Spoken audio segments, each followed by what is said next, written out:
Hey everyone, Moms Against Medical Bullying. I wanted to share really quick some scriptures that I put together to fight against the mask thing. I think that it can be fought from every angle, religious, legal, even medical, if somebody wanted to argue about the evidence and medicine and all that stuff. I believe that it can be fought at every angle, undoubtedly. So I just wanted to share some scriptures. If you believe in the scriptures, if you believe in God, if you believe in Christ, and even I feel like even if you don't, saying just God, God created me to breathe, and I don't have to not breathe, the appropriate amount of oxygen that I need, not for 1 second. Okay, because what I notice is people saying, well, I've done it, it's no big deal, go in the store with the mask, it's no big deal, it's no big deal. Yes, it is a big deal.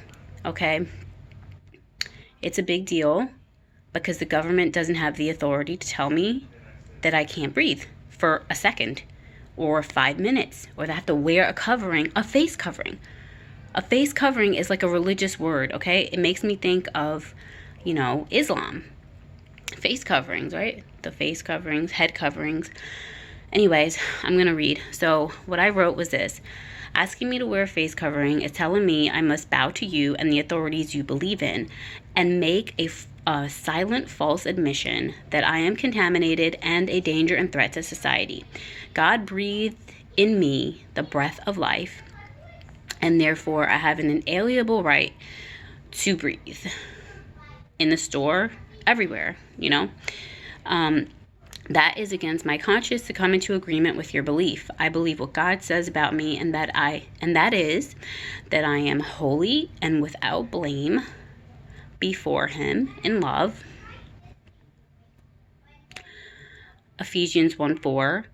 2 Corinthians 3:18 says that my face not covered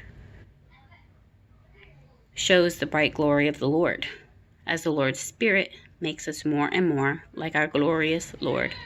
Colossians 2:21-23 says, do not handle, do not taste, do not touch. These rules, which have to do with things that are all destined to perish with use, are based on merely human commands and teachings. Such regulations indeed have an appearance of wisdom with self-imposed worship, their false humility, and their harsh treatment of the body, but they lack any value in restraining sensual indulgence. Colossians 2:8 says and tells me to see to it that no one, not even the government, takes me captive through hollow and deceptive philosophy, which depends on human traditions and elemental spiritual forces of this world rather than Christ. So I'm going to believe Christ. I'm going to believe God. So that I am not a threat to society. I am not contaminated. And let's see, even if somebody believes in evolution, let's just say, well, they could just say I've evolved. I believe I've evolved, to breathe the way that I breathe, So I just wanted to share that. Thanks.